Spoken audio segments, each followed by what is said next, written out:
Hello everyone, this is Sheyla, and today we have the last push, faction respect, and PvP glory. As always, like, comment, and subscribe, and we'll get right into it. So starting off here, we are entering Gilneas for the first time. We ended up getting a group finder queue for Gilneas City, and if you haven't been to Gilneas before, it's definitely worth leveling up in a few times. It's a really good zone. There's some really good quest items. They put a lot of hard work into the entire zone, and I always have this bad habit of going to the old zones to level, and that's not why you come over to Turtle WoW. You come over to Turtle WoW because there's new stuff, right? So if you're always going to Tanaris around level 40 or so, it's sort of against the whole reason why you came here. It's just like you're skipping over the new content, and I know personally it's not because like I want to skip over the new content. It's because my brain automatically defaults to like, okay, at level 40 you go to Tanaris, and it's just like, you know, like I haven't built the muscle memory in my mind that tells me no, you have other zones you can go to. You don't always have to go to Tanaris.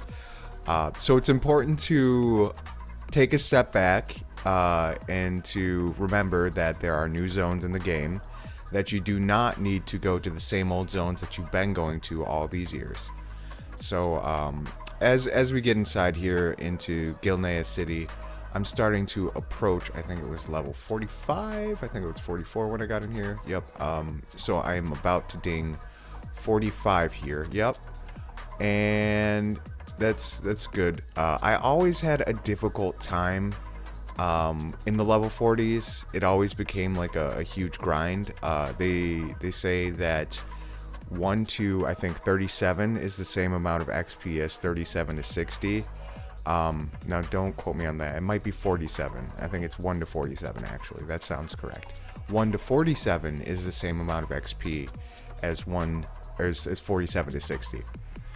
So for me, whenever I hit level 30, around level 32, that's when I start to lose interest in my character. Just because on past servers, it's much better on Turtle. But on past servers, on like normal vanilla, you start to do your Scarlet Monastery spamming, and there's not that many quests. You end up like going to Desolus, you end up going to Stranglethorn Vale, you have to mob grind. So it gets really tedious, it gets really tiresome. However, with the addition of the new dungeons, such as Dragonmaw Retreat, Crescent Grove, there's one more in the 30s that I'm forgetting. Oh, the new one, Stormrot Castle. So with the new addition to those new dungeons, it sort of breaks up that monotony, and it gives you sort of new things to do, and there's new level 30 zones as well. So that level 30 snooze session isn't as boring. It's a lot better. Just because there's more content, there's additional content to do around level 30. So that's fantastic, and that's good. So after our Gilneas City, we head out here to what is it, Ferals or Ferales? And I never knew how to quite pronounce that. I've always only read it. And we're just doing a quest here. I think we had the Veil Screechers quest. So as I'm out here, I picked up a few additional quests too, because you know that's how you get the best XP is when you're on your way. If you see a quest, you pick the quest up, you go do it, and then you turn it in. So we were doing our Veil Screechers quest, and I encountered, I think it was a night elf up in the mountains, and he was like, hey, go get this tear. Go get this tear from this temple. And I was like, you know what? I got the time to get this tear from this temple. So that's what we're doing over here. We're just getting inside this temple and grabbing the tear. And I had a few Gilneas cities on another character. I'm not going to talk too much about that because, you know, we'll get there. And people were ninjing the Wolf's Bane, that really cool sword. And again, this is your reminder. I'm gonna say this in every video just because there's all sorts of personalities over on Ambershire now with all sorts of new people. Try not to let doofuses ruin your time online. I've been getting really quick with the ignore button. I just don't have time for it anymore. People will try to wind you up. People will try to backseat game or critique you. It's just like, just ignore those people automatically. You know, there's a lot of obnoxious personalities on Turtlewell, myself included. I can be annoying too. But you don't have to sit there and tolerate that. It's like you're in your house playing video games. Like, why would you let somebody walk into your door and like tell you how to like iron your clothes? Then why would you like let some stranger online sit there and tell you how to play a video game? It's just like, it's the same principle. It's like, who are you? You're a stranger. Don't pay those people mind. Have a good time. Enjoy yourself. So again, I said I'm always going to Tanaris at level 40, and this is video proof. Like, I should have went to Gilneas. I mean, I don't have to do anything. Again, this is how I'm enjoying my time online. But here I am complaining about like burnout and doing the same zones over and over and over again. And of course, in my brain, it's like Tanaris. That's where you go at level 40. So I went to Tanaris at level 40. And that's where I ended up getting the Veil Screecher quest too, which took me to Ferals.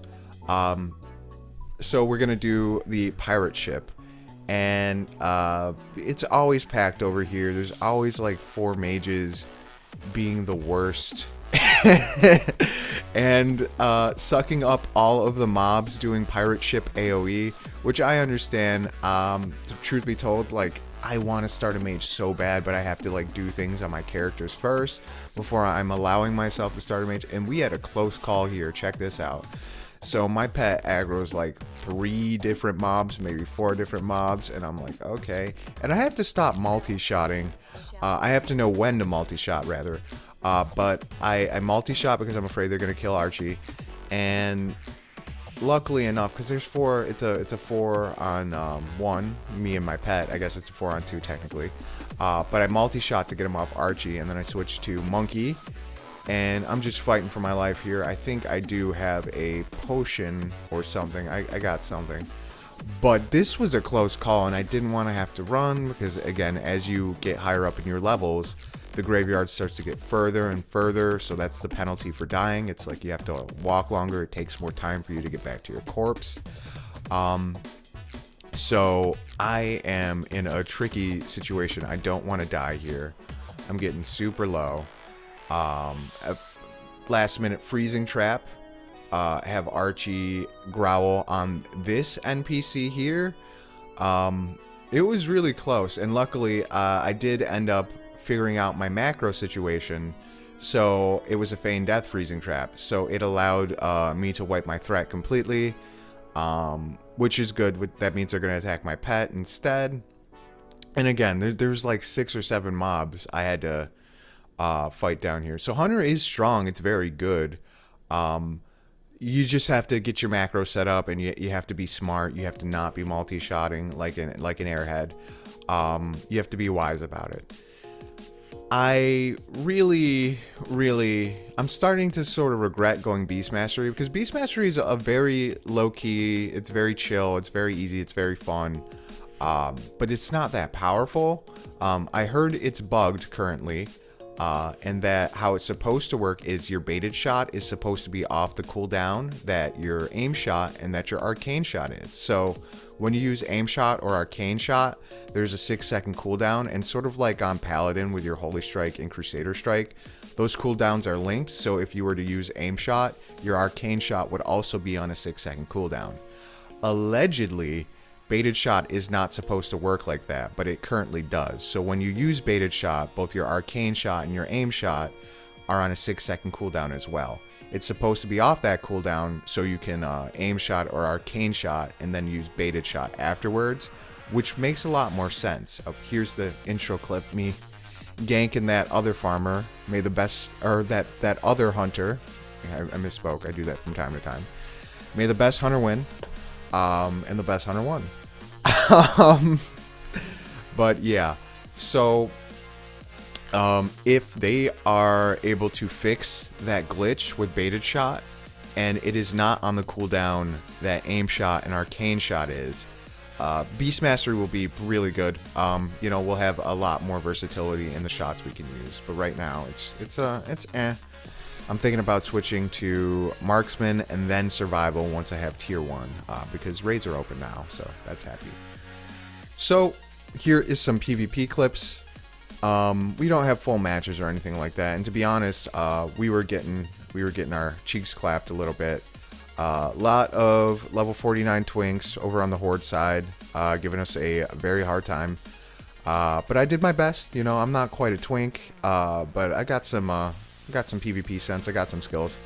So you're gonna see, excuse me, a few clips of just, you know, the level 48, 49 zone in level 48, 49 PvP. I do want to create a leveling guide just to explain how I leveled. Now, Nytherian is level 60. I'm going to spoil that for you. That's going to be the next video, is finally hitting 60. But we did level another character to 60. And I am not going to quite give that away. But I think you guys will be surprised. I did want to create a guide to show how I level efficiently. Now, I do understand that there are people who want to take their time with it, and I encourage that. I'm trying to get better at that. Unfortunately, or fortunately enough, I'm not going to have the time to play all day like I did. I'm starting a certification course, which is fantastic. And you know, I'm hoping that that'll help me land employment sometime soon. So I have to prioritize that over Turtle WoW, which I'm happy about that. You know, it's a bittersweet thing. I do like playing WoW all day, but I would like an income more. But that's going to be taking up my time and effort for the next maybe 2 months or so, which is good. That does not mean that I won't be posting videos. I have a massive backlog of footage that I have, so expect to see a video every week or every other week or so. Maybe that leveling guide, maybe another leveling series. I don't quite know what I'm going to do yet, but there is more content that I have saved up just so when I am away doing that certification course, you guys can still get a few videos here and there. But yeah, I'm excited about it. And I understand, and I'm switching back over to PvP here. I understand that people want a PvP to 60, but if you're queuing at level 40, or you're queuing at level 30, or level 20, or level 10, or level 50, you are a massive detriment to your team just because you can't hit anybody who is on the higher end of the leveling range. You do not have the best gear, and I'm not saying don't queue, but I'm saying be smart about when you queue. If you absolutely need to queue at level 40, queue as a healer or queue as a support. Do something useful, because there's all these level 40s who are hopping in, screeching in game chat, and it's just like, dude, you are the problem. Like, I've queued at level 48 on purpose. I've queued at level 47 on purpose. Why? Because I'm going to be able to hit a level 50 or 49. You're queuing at level 40, you don't even have your mount yet, and you know you're turbo brained over here. You're like, well, we gotta win your backseat gaming. Meanwhile, you're level 40, and you can't hit any of the twinks on the other side. It's like, dude, you are the problem. But again, like, some of these gamers are not the most self-aware or reflective human beings in the world, and that sort of makes sense. You know, WoW is not really known for its how do I say this?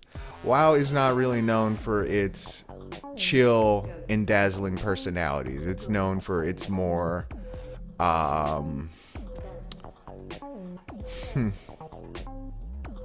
abrasive and toxic personalities, and that's unfortunate. And I wouldn't like that to be the case. I would like there to be, and there's plenty of examples of just normal, level-headed, cool, chill, wise WoW players, but unfortunately, there's a lot of, I don't know, there's a lot of silly billies. Let's go with that. Yeah, there's a lot of silly billies playing World of Warcraft. Try not to be a silly billy. Sometimes I'm a silly billy. But you know, I try to be like, yo, I'm being a silly billy right now. I need to stop being a silly billy. And you're like, yo, what is with you and silly billy? Well, I'm thinking of Billy the Duck, the loudest pet in the game. Everybody loves Billy.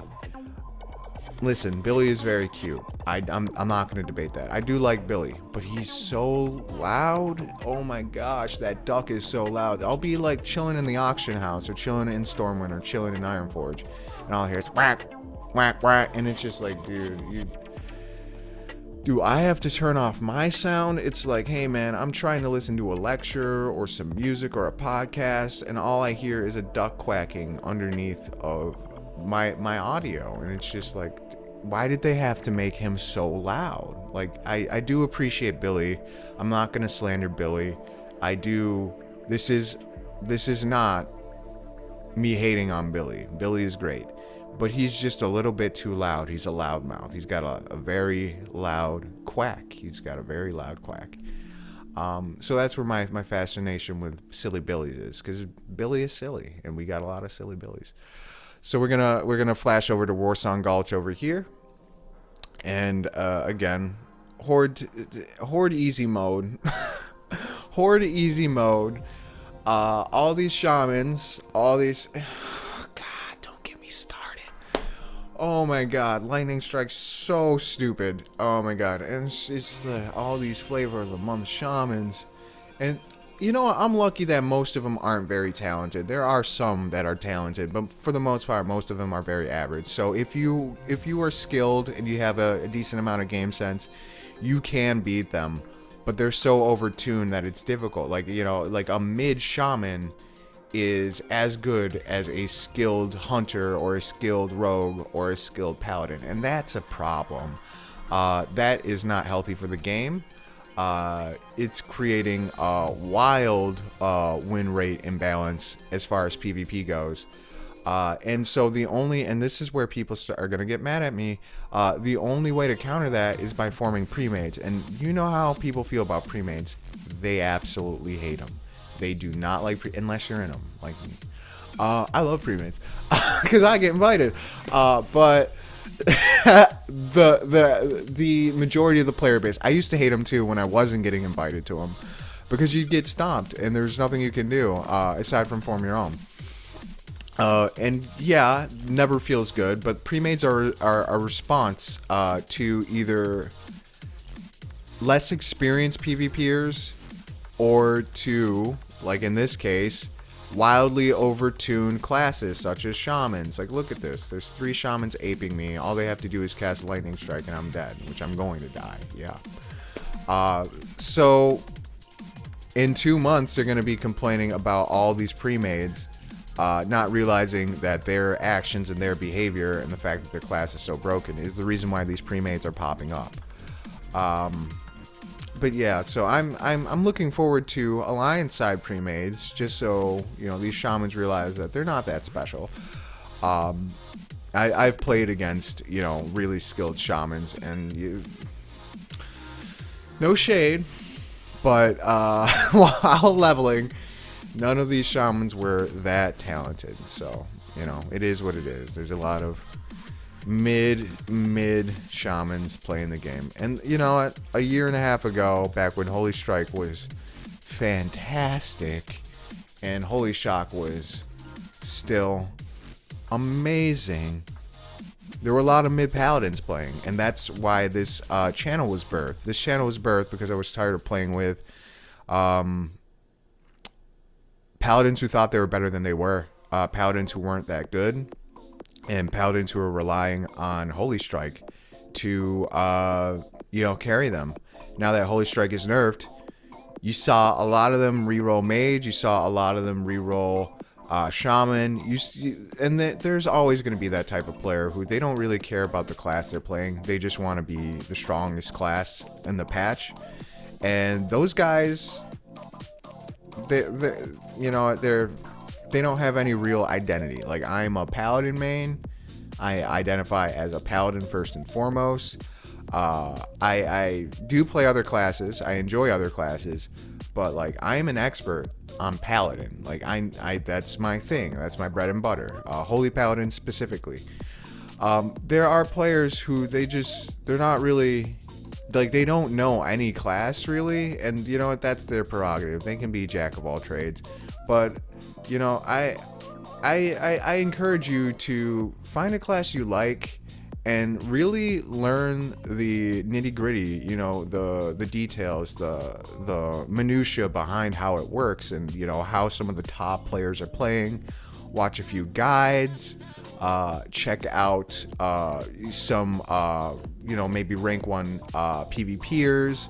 You know, you take some time to learn your class, because you'll get so much more out of it. There are a lot of people who play this game on a very basic level. You know, they're surface level WoW players, and that's fine. I'm not here to police how people play the game, but this game is so enriching, and you can be passionate about it. I'm incredibly passionate about it. I love World of Warcraft. I love playing the game. I love PvPing. I love the music. I love the art. I just love everything about this game. And there are a lot of people who don't really interact on that level with the game, and to me it's a bit of a shame. And you know, you can't make people appreciate things. You know, you can lead a horse to water, but you can't make it drink. That's one of these older sayings, and that's true. You can lead a horse to water, but you can't make it drink. You can tell people like how amazing something is, but you can't make them appreciate it, which is a shame, because I am a passionate person in general. I tend to want to explore things very deeply and research why things are the way they are. You know, I'm very curious. I have a curious nature. And one of the hard parts, for me at least in life, is seeing people who are just completely non-curious, just like sort of sleepwalk through life, and it's just like, oh my gosh, like, there's so much more you could be, like, this experience could be so much more rich if you just open your eyes. But again, you know, I can't strap people into a chair, Clockwork Orange style, and pry their eyes open, even though sometimes I want to. But you know, that's that's impolite. You can't be doing that. So we end up hitting Exalted here with this turn in of the quest, and we get our bow, our Prebis bow. Hooray! As always, guys, like, comment, subscribe. I will see you in the next video, the final video, the race to 60. This has been Sheyla. Have a good day. Peace.